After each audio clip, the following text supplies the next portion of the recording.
In our travels, we've seen all sorts of odd things that are just sitting in the grass, like this one is.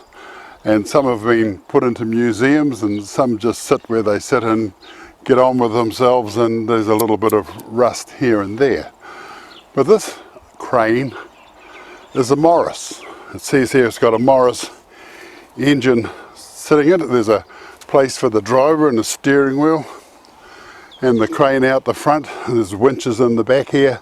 I just remember these being on the wharf. When you went down to the wharf and to get a load on your truck in the 1950s and 60s, you had to find something to put the load onto the back of your truck, and that was either a forklift or a crane, depending on what it is. But I just remember they had these at the wharf, and I suspect possibly the railways would have had one or two as well to load up the railway wagons and what have you. But this is a compact machine. It's got a diff there, don't know what that's for. Drives that, which in turn drives the whole machine. That's just interesting. And there's another engine on the side there, which obviously that one drove it, and this one drove the crane and operated all these winches and whatnot that are around it. But it's built like a brick toilet. The wire ropes there to pull this jib up and down, and there's one to operate the rope on the front. On this little box here, it's an electrical box. On the top it says, "Do not operate switches at more than 100 volts." And then there's a logo, CM Limited, Herbert Morris. It's a front wheel drive, so there's a big electrical box in there that drives that wheel, and one on the other side drives the other wheel. And if you look at the bottom of the steering, there's a gear that operates the back. So it's obviously a back wheel steer. I think there might be just one wheel under the back there, can't tell because of all the grass. But looking at cranes of this ilk, they all seem to have one, maybe two wheels at the back that do the steering, and this is exactly the same. So it's a back steer. This panel here, if you have a look around this side, it's got three levers in here that can operate the, there they, oh shit, they still work. How about that? That operate all the gizmos on the back. And there's a little container here on the back that, if I get around there, we've got a big device here which it says Herbert Morris Limited in England, full load amps, and it doesn't tell me that, 33 I think it says. But this is a little generator, probably ran by that engine there, and there's another engine there, but big thick wires coming out of the top of this that go down, which means that this whole thing was operated electrically. Isn't that amazing? On this machine here it says Morris, which operates this winch. That's just interesting, so compact, and the engine to drive it is just there. So we've got one to drive the machine, one to operate all this. There's a winch drum, the pulleys up and over. But let's have a look here. It's just, somebody's thought about building one of these things, and they couldn't have built it more compact if they tried. Everything is just absolutely compact with this. But I would say this was in the 1930s, 1940s. This would have been built. Everything operates on wires, and which they did back in the day, and then somewhere along the line that it all became hydraulic. But it's just great to see an old piece of New Zealand history made by Morris just available for you to have a look at. Sit back and go, God, is that what they used back in the day? So doing some research and finding one piece of advertising, the Morris mobile crane, it says the Morris mobile crane can go almost anywhere. And being petrol electric means it can generate its own power. And if you look at this photograph at the back, you can see it does actually have a steering wheel at the back. So I was correct in that. So it's great to sort of see this photograph, which was taken in 1938. So there you go. On the back here, they've got a great big solid weight to counter what it's lifting. But it's very restorable, that's for sure. There's no reason why somebody couldn't sort of pull this out of the grass and get it going again. And there's the angle on the side there, which tells you the angle of the boom. Coming forward on the front here, we've got a hook. We've got a shackle. And I don't know if you can sort of tell this, but that's actually very, very heavy. But you wouldn't believe it, but this is a Morris, and if you look at what's behind it, there's more Morrises. The old Mori Minor, the Mori Thou, there they are. Amazing. H.C. Morris built their petrol electric crane over 80 years ago, so let's come forward to the present day. This is a Tadano mobile crane being test lifted. All crane do a full lift test with every crane they sell, and this 5-axle Tadano crane carrier is no exception. Whereas the Morris crane they thought was very modern, being petrol electric, so is our modern day crane these days with the computers, hydraulics, etc. So cranes have certainly come a long way since 80 years ago. In 1939, World War II broke out, and the Americans didn't get into the war until 1942, I think it was. But for the military trucks, Chev and Ford built this type of truck called a puddle jumper was the nickname. And after the war, people could buy them, and this one's been set up as a tow truck. And with the boom, and I guess it would have done a bit of crane lifting, it would have towed a car or two or lifted things out of the ditches and stuff like that. But on the back here there's a winch, and there's a couple of levers here to control the clutch of the winch. And like the one we saw down in Gisborne, it's got this little side winch here. You can put a rope around, like pulling up the anchor, and you can sort of use it that way. And then there's the wire winch that operates the rope and the hook. Up here we've got just the ropes to hold that boom in place. But it's starting to get a bit past its use by date in terms of rust and what have you. But sitting in that cab would have been sort of the clutches and the brake about that far apart. And you got an accelerator as well, so you would have been doing a little bit of a dance, and you needed small feet to operate this vehicle. But anyway, like the ones we saw in Gisborne, it's got bulletproof protection around the tail lamp. It's got a half-wide decent hook here. There's an army military type tow bar, and there's a few other chains and bits and pieces in the back here. But this is a four-wheel drive vehicle, which makes it suitable for getting into those rough places to do a bit of lifting. The man who owns all this said he used this machine to build the big shed he's got up there that houses a lot more of his equipment and gear. So it's been a very handy truck in that regard. Well, I've managed to get into the cab of this thing, and just looking down on the floor, there's a clutch, a brake, and the accelerator's actually between the two. So clutch, brake, and the accelerator's here, which isn't so bad as having the accelerator on the side. At least I can reach it.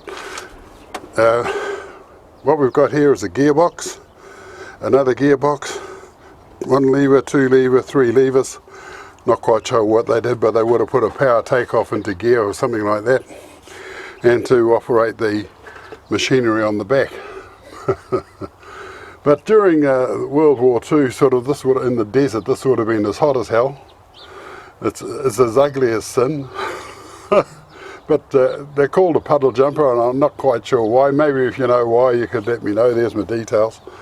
But yeah, be interesting to find out why they're called puddle jumpers. And finally, I've got to say, sure it did a job, but it's as ugly as sin. I mean, this is 1940. There's a Rio here next door that's had its time, but this is from the late 30s, 1940s as well. But it certainly looks a lot better than this does. DMAG stands for uncompromising quality. As one of the world's leading manufacturers of high performance and reliable industrial cranes, crane components and drives, we offer our customers a comprehensive range of smart solutions for their material flow and logistic needs.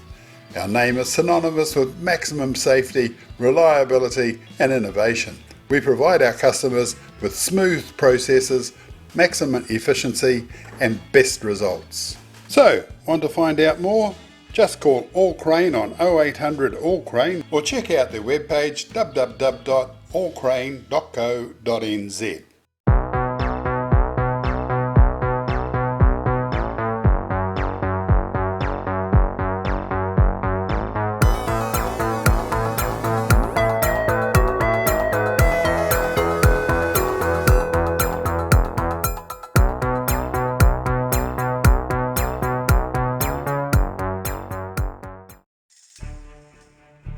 The Gecko Mini Crane without riggers, designed to get into small areas and confined places like stairs, passageways, things like that.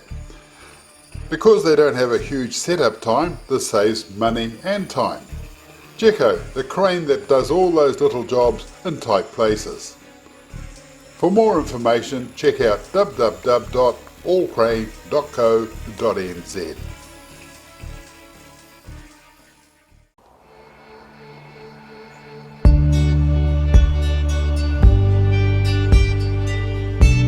I'm probably the first person to actually sit in this thing for who knows how long, 20, 30, 40, 50 years. And I'm sure it's enjoying having somebody sitting in him again, and he's getting all excited. Oh, we might be able to do something. Hooray!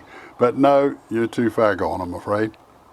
I'm sitting in this very old Ransom's Rapier crane. And when I say crane, it could have been a drag line as well, but they did both purposes, drag lines and cranes. I'm sitting on a spike for a seat. It doesn't go forward, it doesn't go back, so wherever it is where it is. And if I put my foot up on the two pedals, we've got two pedals here to control the clutches, and we've got 1, 2, 3, 4 levers sitting in front of me here to operate the boom up and down, and the rope that controls the hook as well. And just underneath me here, I don't know if you can see that or not, but underneath here there's two handbrake type levers, one there, one there. What else we've got? We've got a wooden throttle just there, and there's a little foot brake arrangement on the floor down there. But anyway, so there's a locking device here that locks this into place.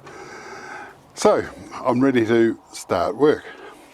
But having said it, well, it's not too bad. The comfort value, I would say, out of 10 would be 5, 5.5. So it's not actually too uncomfortable sitting in this steel seat. When you've got to sit in it day after day after day, I'm sure you get used to it. But looking at what we've got here visibility-wise, we've got a door which probably stays open the whole time, a big window space, a little bit of, so I can see at the top of the boom when it's right up, and a window out to the left-hand side here, and then there's the front of the crane. And if I look in here, there's an engine, 2 winches, and a winch down there, and that winch down there controls the it's only a short rope on that controls the boom going up and down, and there's a winch in here that controls the hook. And you could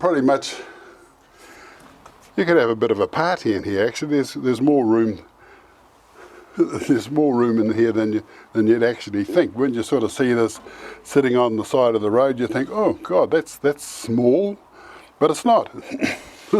As I said, when you get a good look at it, I'll just save myself around a bit. What's on this side? Yep, nothing. There's a big electric cable behind me here. So this thing might have also been like the Coles crane with the Morris operating gear in it. It might have also been operated with a generator that generates electricity. But I don't know. If you know, there's my details. Give me a call. It would be interesting to hear somebody's view on this machine. I would say it was in the 1930s, 40s era. But Ransom's and Rapier, they built the first crane. You might remember back we did a story on the hand crane that they operated in the railway station out from Huntly. That was a Ransom's Rapier, and that was 1873. So Ransom's and Rapier have been going a long, long time, building cranes. I think they had a hand in steam cranes. We'll hopefully get a look at one of those in due course as well, a steam crane. And then they've come forward. I don't think they're in business anymore, but they certainly had their share of these types of machines, all that come out from England. So I guess they would have stuck them on a boat, and in 1873 I guess that would have come out on a sailing boat, or maybe a steam engine boat, but it's more likely to be sails that come out. Probably took about 3 or 4 months, but when they got here they unloaded it and they went to work. But as I said, the railways had their share of Ransom's and Rapier cranes, so they've got a lot of history. Amazing.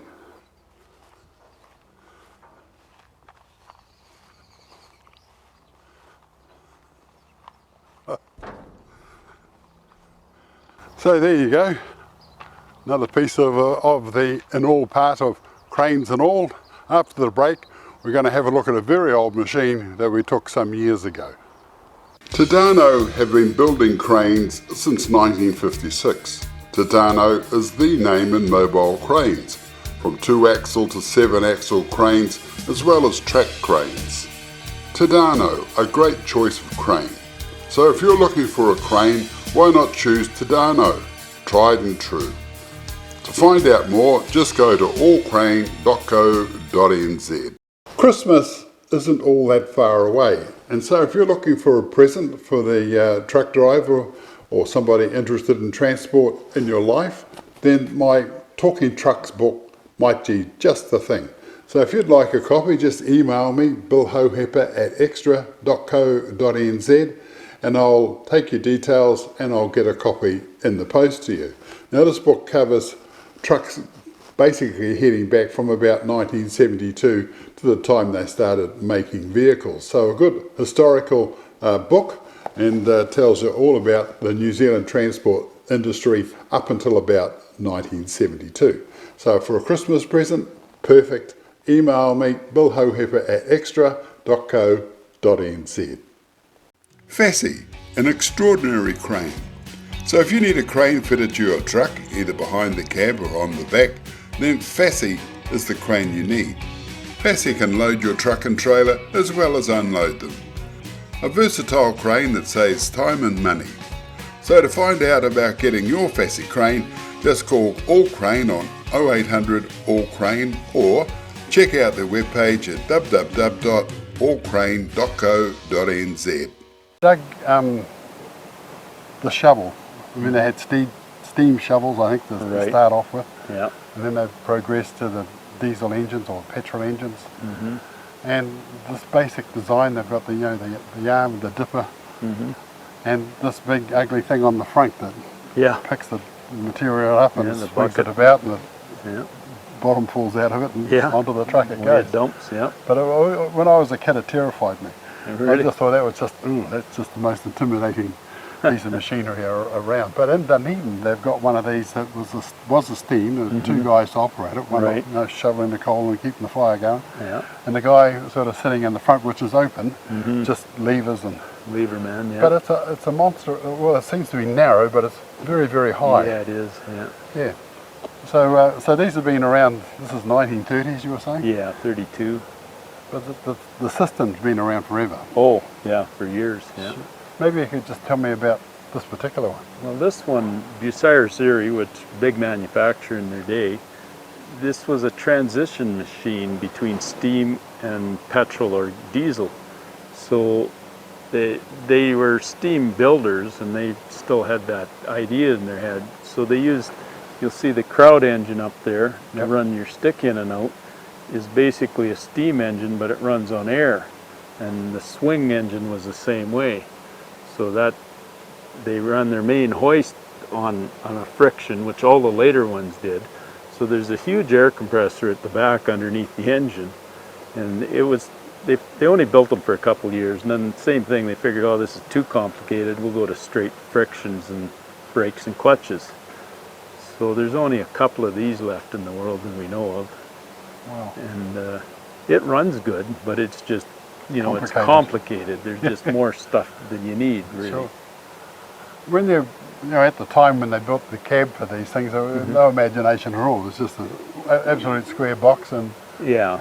maybe you know, if you were real Window. lucky, you had a bit of a glass in there for keep a bit of the cold and the rain out, I guess. But That's all they were for at that day. They weren't thinking style, it was just function in them days. Sure. So. and then in Stockton they had a Marion, and they had an Aries, just Aries, Yeah. without the Bucyrus. But that was a monster of a thing. Oh yeah. You know, sort of like 4 loads to a dump truck. Oh okay. Yeah. It was Oh just yeah. a- They built big, huge ones Yeah. in their day. Yeah. This was contractor size. That's only 1.25 yard bucket. This one. Yeah. But oh, they had 5, 8 yard ones. You name it. And we've also seen in our, well, not in our travels, it's on my bucket list to go and see one. It is the drag line, which is sort of, you know, they've got this, like the controls, about as big as this machine, but the rest of it's like a, you know, like a 5-story building all the way yeah. around it, and a bucket the size of, you know, Yeah, the big 80 Massive. yard. Yeah. yeah, Yeah. massive. Have you seen one of those? I've seen them, but not really up close. You just from outside the road. Yeah, they're huge. Yeah. Yeah. But and it might even been the same company that built those. Well, Marion and Bucyrus and T&H were the 3 big builders, really. They did most of them. So. Wow, yeah. So, this has got 3 engines in it. It's, well, it's got your one main engine, the diesel. This was originally a gas engine or petrol, and then it was switched out at some point in its previous life to a Cat D8 engine. And then it runs the air compressor, and the air compressor runs the little motor crowd up the top motor there. up the top, and it runs a swing motor. So, like I say, fairly complicated. Wow. I need to climb up into that cab if I can. Sure. I was just thinking, you know, when you're on a modern machine, a guy probably wouldn't operate it unless it had a sort of sprung seat, air conditioning. Oh, yeah. And then you sort of get back to this where you got a steel seat.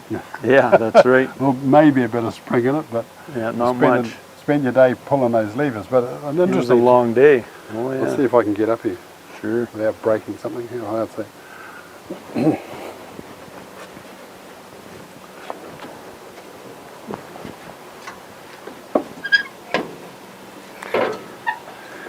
And that's to keep the seat dry. That's right. Just tip it over like that, and in the morning, Flip her over, yeah. Yep. Away you go. and we're ready to pull levers all day. So I just like the little heel bit there, but my foot's sort of these are the bit for dead. Yeah. This one's here, so I've got the front of my foot on this one, the heel of my foot on that one. 2 levers, 3 levers, and a brake. But your feet are going, Oh yeah. your hands are going, Yeah. and your eyes and ears are going. So you're listening to that engine, you're watching this bit out the front there, and everything's just, you know, I don't know how long it would actually take to learn to operate one of these things. You probably start off. Years to get good, but usually you started out with these ones as an oiler, and your job was to keep everything oiled and greased and help the And if guy. you had a bit of spare time, you'd have a go at it. Yeah, that's right. Yeah. Yeah. Then the boss say, right, you can have a go. Yeah. You're on it for a day, see if you're any good. Yeah. But, well, so even with the, doing the bucket, chucking the bucket, that's all class. But somebody said if you can operate one of these, you can fly a helicopter. Okay. Your feet are going, your hands are going, everything, just like a helicopter does. Your feet, hands, coordination, the whole 9 yards. So it's a bit like, sort of trying to control a ball bearing on ice. Yeah. Well, I've never run a helicopter, but yeah, it keeps you busy running these things. Yeah, exactly. So, no giving the seat at all. No. So you'd had a day's work at the time you finished sort of doing it, and all that All that going on in noise the background. back there, oh yeah. Yeah, and then there's the dust and the Dirt and you name it. real men work these things, folks, real men. That's right. Doug, I've never seen anything like this before, and we've seen a lot of things. And it looks like a steamroller, just at a glance, with the flat wheels on the front, but I don't think it is. No. So maybe you can just describe this for us. Okay, it's called a keystone skimmer.